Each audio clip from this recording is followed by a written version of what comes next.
Hi again, everybody, and welcome to another edition of Keeping It Real with Coach Neal, alongside the head coach of the UNCW women's soccer program, Chris Neal. I'm Eric Rue, and Coach, what a way to open up conference play last week. A big 2-1 win over defending champion Elon.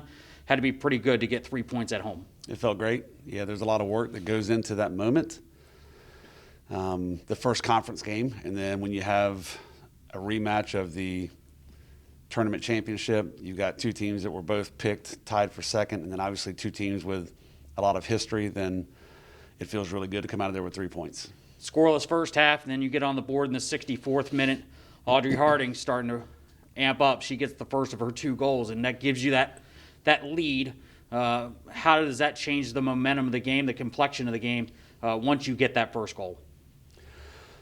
That's an interesting question because I don't think we responded that well with the lead. I thought we were playing great. The game was exactly what we knew it would be up to that point, and then we scored, and we actually had another really good chance. Maddie Henry had another really good chance to push the lead to 2 shortly after that, but then we started self-inflicting a lot of our own pain and providing Elon easy chances to pressure us in our half. So we're going to have to go back and look at that kind of 25-minute span there of how we can respond a little bit better to actually taking the lead. Elon ties the game at 1, and then Audrey Harding plays beat the clock. Final minute of regulation. She gets the goal to give you guys the win. You talk about leadership. When the game's on the line, you're looking for players like her to step up. Audrey is special, and she hits you in so many different ways. She's obviously on everyone's scouting report because she can dribble. She's the best 1v1 dribbler, in my opinion, in the league.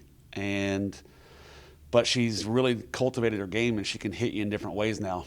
She can hit you by taking set pieces. She can get on the other end of set pieces. And what was really nice to see was that was just a moment where late in the game that we needed somebody to get on the end of one of those crosses and overpower the situation to come out with something. And that's what she did. She just rolled her sleeves up, put her body in harm's way. It was a 3-player interaction there between Elon's goalkeeper, one of their tough central defenders, and Audrey. And scoring a goal like that against a team of that caliber that defends the way they do is quite an accomplishment. Offensively, Audrey had 2 goals, her 5th career 2-goal effort, and that got her CAA Offensive Player of the Week honors, 2nd time this year.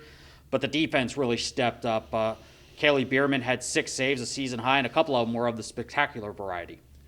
Yeah, Kaylee saved our rear ends late in that game on 3 occasions. 2 just fantastic saves to her right, where she pulled things out of the corners. And then another one late when it was 1-1 to her left that was hit with a lot of power that she held. And if she had not held that, it could have been a real dangerous drop down in front of the goal mouth. So really big-time performance from the freshman late in that match. How important is it for you to open up conference play, getting the full 3 points? We know there's still 8 games left on the docket, but getting off to that good start, how important was it for you to do that on Sunday? It was massive because we've only got 10 teams in this league. Therefore, you play 9 games. And on any given year, you may have 4 home games, you may have 5 home games. And on the flip, you may have 4 away, 5 away. This year, we've only got 4 home games. And when only 4 teams make a tournament, you've got to pick up points at home. So we've got 4 home matches this year. We've got to get points in all those home matches, and then we've got to somehow win on the road or get points on the road, and that is not easy in this league. So from that format alone for this year, scheduling-wise, it was massive, Eric. You talk about going on the road. You faced your first road contest in league play on Sunday at Northeastern. A tough trip any time of the year. You have to go up there, fly to Boston. You're playing on turf. How different of a game is that going to be compared to playing on a natural grass surface? Very different, and I think if you rewind to the conference semifinal, in the first 20 minutes of that match on turf at Towson, it looked like we were trying to find a rhythm, and it was difficult for us because turf is not natural to us. I think if you polled the head coaches in this league and you said, what are the top 3 places what are the top 3 hardest places to play in this league, that Northeastern would be on everyone's list.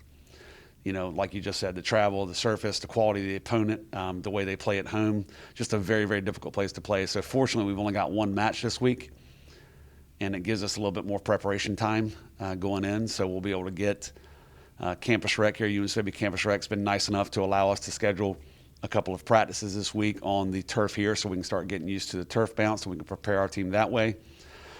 Thank goodness this is a one-match week. We can hopefully prepare ourselves as best possible for a wonderful opponent, a really tough opponent in a tough place to play. You talk about the fact it is another rematch. In the semifinals back in April, you faced Northeastern at Towson and came away victorious 3-2. Yeah.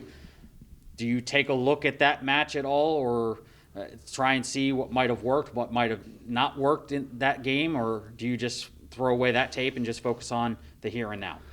Similar to Elon, you probably need to focus on the here and now. Again, some personnel have changed. Each team looks a little bit different. So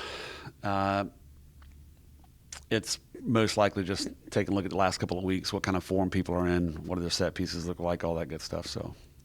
Well, Coach, we wish you the absolute best of luck. That game is at noon on Sunday up at Parsons Field in Boston. We'll chat with you again next week and hopefully talk about another 3 points. Awesome. Thanks, Eric. That's head coach Chris Neal, the UNCW Women's Soccer Program. I'm Eric Ruth. Thanks so much for joining us. We'll see you next week for another edition of Keeping It Real with Coach Neal.